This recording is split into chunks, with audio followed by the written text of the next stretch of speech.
Before we begin, thank you very much to Jason M. for joining the Patreon campaign. Thank you very much. I do appreciate it. I appreciate everyone helping to keep the channel going. Even a buck or two a month helps keep everything running and keeps the daily content going. So thank you very much for the help. Quick little update. So I mentioned on the last video that I lost track of when my contest was. So I was giving everyone till like midnight on the 4th to get entries in. It's actually the 7th. You still have a couple days. I'm a goofball. I apologize for the false flag. But yeah, if you want to win some free stuff from YOLO Park and try out their kits for free, then please go check my previous video on how to enter. It's a very easy way of entering. And yeah, simple as that. So, we need to get into the news roundup because we do have a ton of news to look at. It's one of those news weeks where I actually had to chop things, or like, well, we're not going to take a look at like all of the Kotobukiya Star Seekers together because, well, we've mostly seen them, you know, so I had to drop a few stories because we've got so many to talk about. Oh my god. Okay, so let's begin. Since we are now in a new HasLab season, expect an update on where the HasLab is at the head of every single news roundup, and we are currently sitting just over 7,000 backers on Omega Prime, which is kind of incredible considering how fresh this campaign is. I think it shows, I'm not sure if it shows that HasLab was the appropriate venue for it, or if it shows it really should have been at retail, but either way, it is well on its way to getting funded, so I have no doubt in my mind we will be getting Omega Prime. We are also given the news that the pre-orders are now open live in New Zealand, Mexico, and Japan, and I'm sure they'll be opening up other places in the world, if not already, then relatively soon. So yeah, now that Japan is getting in on it, yeah, the orders are only going to go up from here. No doubt this is succeeding in making all of its stretch goals. This is going to be happening. And to boost it, Neil Kaplan, the voice of Optimus Prime and Robots in Disguise, has actually narrated the reveal trailer, which it's unofficial, but it's super cool that he took the time to do it. So that's awesome.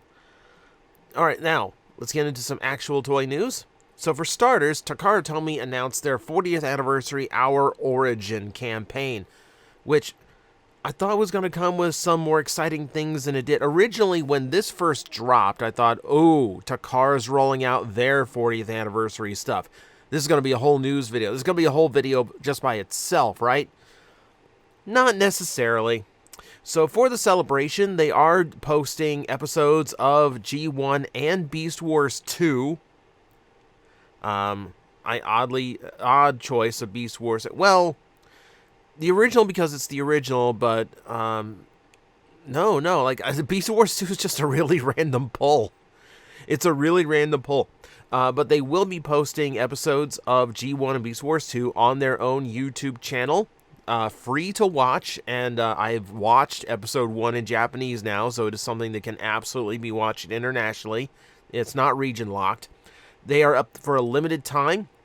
They haven't announced when that limited time is. We won't know until episode 1 of G1's taken offline. So watch it if you're curious about how the Japanese dub sounded. But they did announce that in April, they will be revealing more 40th anniversary projects, including collaborations, Masterpiece Gatai, and Missing Link. So this is the first confirmation from Takara that Missing Link will be its own Masterpiece-esque subline rather than just a one-off Optimus Prime toy, which is great news. I pretty much expected that. You know, we've talked about Missing Link and its possibilities more than once here on the channel.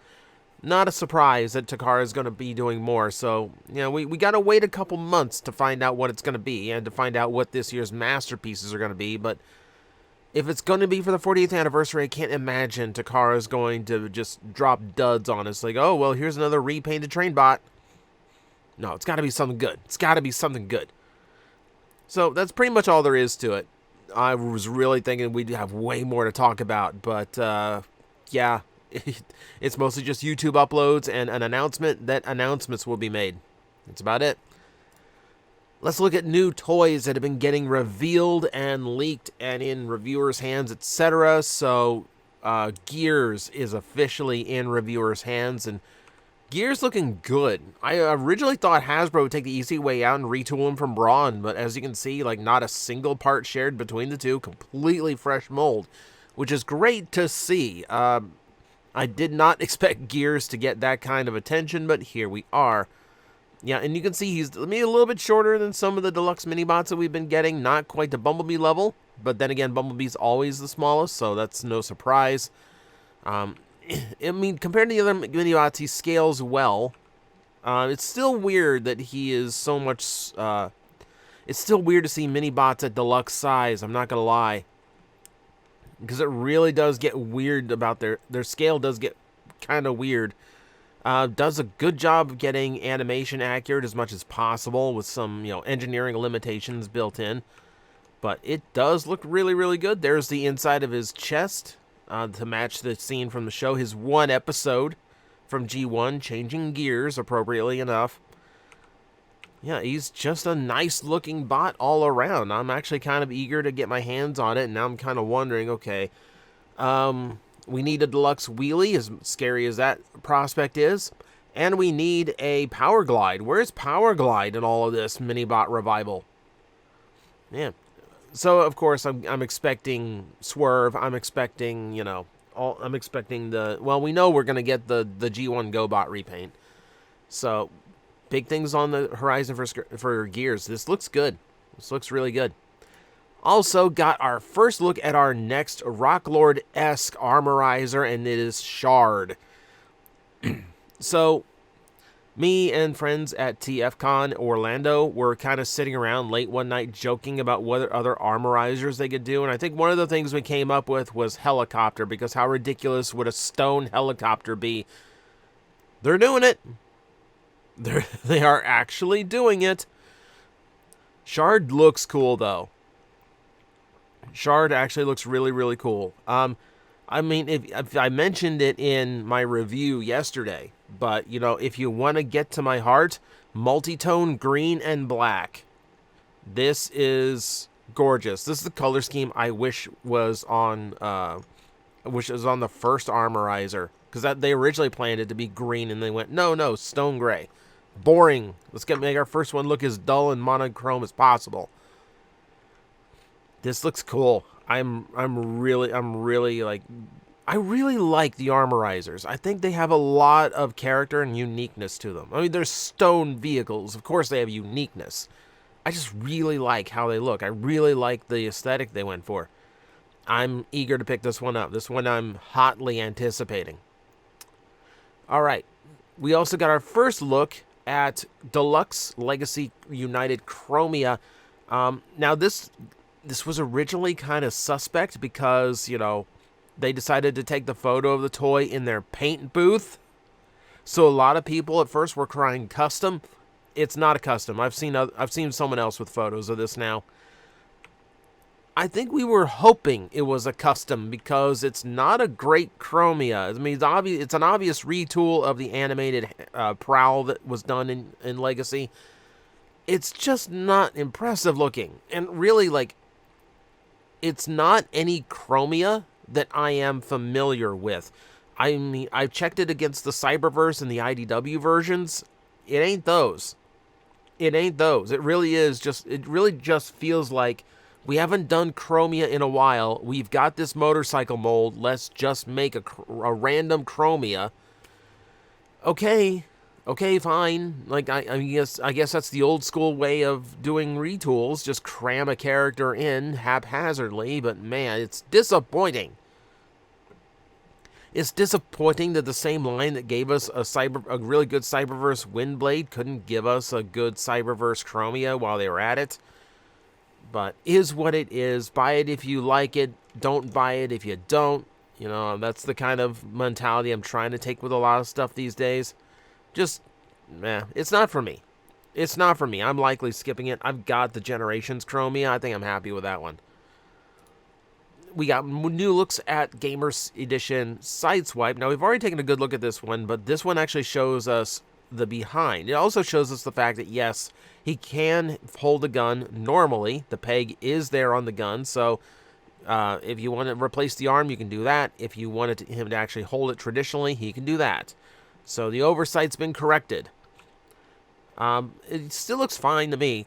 Looking at the back, there is a little bit of weirdness around like the lower legs, you know, because there's barely anything connecting his feet to his shins. But beyond that, he doesn't look too bad. A little bit of hollowing around the elbows and the forearms, but the back looks solid. The back looks like his back from the video game. I mean, it's basically as simple as that. This is going to come down to just how he feels. There is some oddness, like the flat feet, and like from this angle, yes, it looks like the legs are very hollow. But it's really going to come for me. Oh yeah, look at that. Ugh. Okay, I'm not normally one to complain about hollowness, but that just looks ugly. Between that and the flat feet, his legs look very much incomplete. So that one might get me a little bit, but this is really going to come down to like how it feels in hand, how it plays, whether or not this is a worthwhile figure for me. I mean, I'll get it, I'll try it out. If I don't like it, expect it on eBay very soon after. We'll see though. Now we're going to stick with Takara Tomy here for a little bit. Because they've got some other things in the works, but they've also got their version of Earthspark toys on the way. And with Earthspark, Takara is going back to old school Takara. They are doing very, very improved paint jobs on a lot of these figures, and making them look way, way nicer. I might have to get Thrash here. Thrash looking real good. In this version. Yeah, he seems like he's got a lot of different color choices, a lot of different paint to make him work.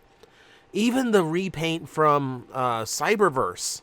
Look at it. Look, like they've actually done the trailer up a lot better than the US version. This is just a repaint. There's no reason to go this hard, Takara, but they did. And I appreciate them for it. I'm still not going to grab it, but it's cool that they did it. Yeah, it looks way better. I still wish they weren't just retooling figures that didn't match the new designs, but you know, whatever it is. See, they're doing the one-step changers too. There's Elita. They've got a little bit more paint done on Skull Cruncher, which might sway me to the Takara version. I think the Mandroid emblem on the chest is like a selling, kind of the selling point on the deco there. Let's see. Takara just being... I'm mostly just happy about this because it's nice to see Takara doing what I used to expect out of Takara. Just make the toys look really, really nice. Nicer than Hasbro allows them to look. So, you know what? You know, we're still dealing with a toy line that is pretty substandard compared to the other Transformer lines, but you know what?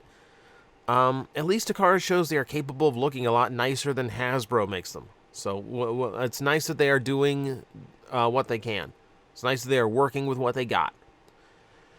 But that's the lower end of the price spectrum. Let's go to the higher end of the price spectrum. Takara Tomy is doing Karakuri statue, KS01 Optimus Prime.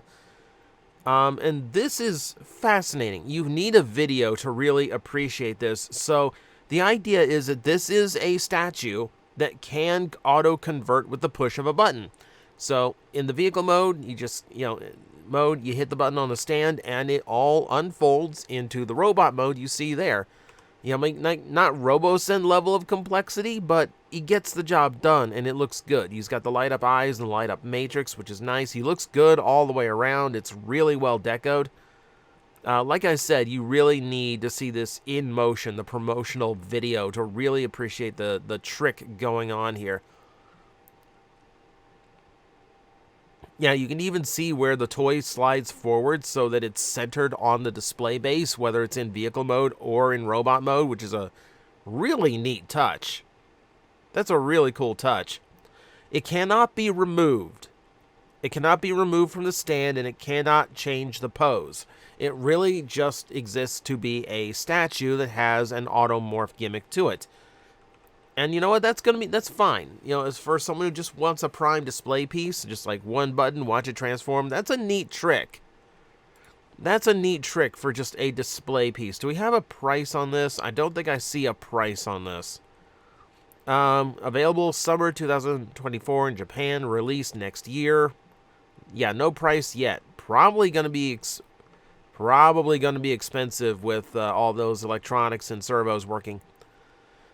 Now, for something that it also does, doesn't have a vehicle mode, but you can actually play with, which is probably going to be just, maybe around the same price point. In-hand images for the MDLX Starscream. So this is their 6-inch figure line, and Starscream,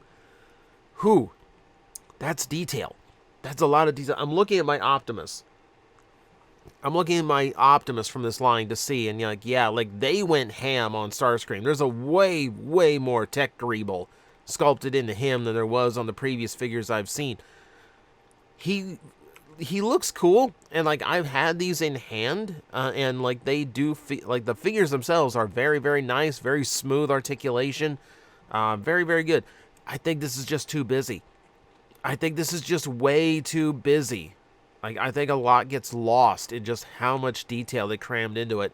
I mean, people are going to be thrilled with it, I'm sure. It's also nice that they blackwash the whole thing to bring out the detail even more. I don't know. This one's just not going to be for me. The aesthetic just isn't there for me. Starscream just looks a little bit too robotic. It doesn't quite have the personality in that face expression. Yeah, that's just a dull expression. That's just a dull expression for Starscream. And yeah, there's just a little bit too much going on for me. So, personal preference aside, that's just me. If you're a fan, you're a fan. Nothing wrong with that. Also, he can apparently remove his wings for some reason. Because that's a thing. He can make it a Fortnite glider. I don't know.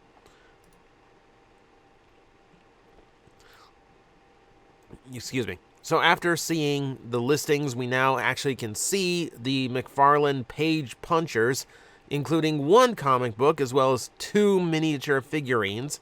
Here we see the Wheeljack and Bumblebee set. They do come in a 2-pack. So it does include 2 comics, 2 figures, which is a neat touch, starring the character. I would hope starring the character. And it does seem like they are trying to mimic the style of the character in the issue. So, Wheeljack is IDW Wheeljack. Bumblebee is, I like the display stand idea for them, too, if you really just want that there. The Bumblebee kind of looking rough. That's a rough Bumblebee. I don't know what's going on with his head. It looks like Mario 64 if you just stretch Mario's cheeks out to the side. Not a fan of that sculpt. The Wheeljack looks a little bit better, maybe a little bit underpainted, but these are fairly small. They do have some rudimentary articulation to them too. They are mostly just little figurine collectibles along with your comic books. There's another set which is Optimus and Megatron, obviously Optimus and Megatron. So you're getting an issue of the Optimus Prime series, and you are also getting an issue of Lost Light. Great pulls. Let's see. There's a big issue here. So there's the Optimus Prime. You can kind of see where the articulation cuts are. So it's very simple. Unfortunately for me, very low paint on this one. I'm missing a lot of detail on here. It's just a very basic Optimus Prime. And then you have the Megatron, and the Megatron is the Autobot Megatron design, which would mark only the 2nd time that a very popular iteration of this Megatron has gotten an official toy. He has a Decepticon emblem. McFarlane, what are you doing? You packed in an issue of Lost Light where he is an Autobot. You can see the red on the center of his chest. Why did you do that? Why are you... McFarlane, no. McFarlane, no. I don't know. I didn't expect these to be great. I didn't expect them to get such a basic thing wrong, though. So, this is a pass for me. This is a pass for me. The figurines are about as bad as I expected them to be. Getting a random issue of Lost Light out into the world for people to experience and maybe get interested in that is not a bad thing, but I'm still waiting for some good representation of Autobot Megatron. That is official, by the way. Don't put your third-party demons into my head. No, we support official third party, which is YOLO Park. So someone got their hands on their Rhinox mold, and I want to say this is actually the original release of the Rhinox because the colors are not popping as much as the second run that they showed off in their example photos. Could be wrong, admittedly, but it does look pretty good. I mean, just like all the others that they have done, the sculpting is great, the paintwork is really nice, and I know firsthand, you've seen the videos at this point. I've reviewed these things more than once. The articulation for the price is fantastic. So I'm no real concern about quality here. Just kind of confused if this is like the final production version or if the more brown-hued one that they showed off later is what we're getting. A little bit weird.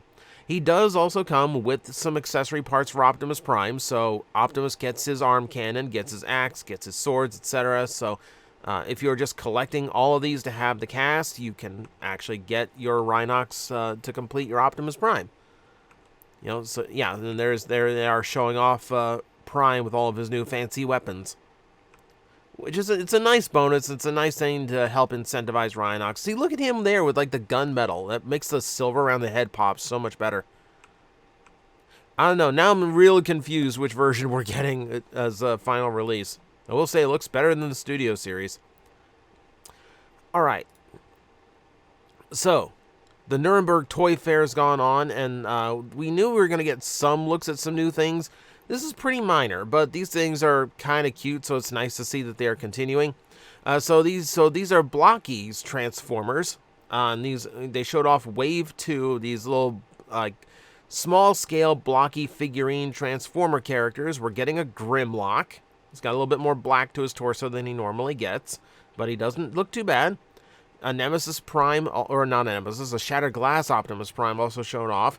We're getting Inferno, with a very interesting, with a cute painted-on windshield. Grapple as well. Of course, if you're getting Inferno, you're going to get Grapple. But yeah, like we got, you see the nice spread job. If you haven't seen these before, if you missed them in a previous news roundup, you can see there's very nice little basic examples of like little figurines of the G1 cast, which they look nice enough. I'm kind of curious what the rest of the Constructicons are going to look like because they made them like really buff and beefy. But if you're into these kind of little figurine collectibles, you got some more to get now. There's some more on the way. If you are more into the soft collectibles, MochiBots has you covered. They showed off Wave 2 of their toy, their little plushie line. We're getting all three Seekers, we're getting Megatron, and we're getting Shattered Glass Megatron, which is an easy way of reusing the stitching pattern, I assume. There's not a whole lot to them. They're just cutesy little plush versions of these G1 characters. I do like that the Shattered Glass Megatron has the little Energon wings on his back. That's a cute little addition to make him a little bit closer. And then, yeah, the Seekers are the Seekers. It's super dumpy looking versions of Starscream, Skywarp, and Thundercracker, all pretty much the same, which is what you would expect. So, nothing big there. Nothing huge, but if you want a cute little plushie of Shattered Glass Megatron, that's a thing that exists now. If you are in China, or if you're just using this article from TFW 2005, you can get a phone wallpaper of HasLab Death Stars that they did as a celebratory little release for the toy's success and launch. So, very, very minor, but it's a very cool piece of official art that you can have decorating your phone should you so choose. And to wrap us up for the week, we have Stylin showing off their new Transformers Mystery Box. So, this is pretty much what you expect. If you see these at conventions all the time, it's like, here's a box full of stuff that they say is like $20 off or something from their normal retail price as far as like what value you're getting.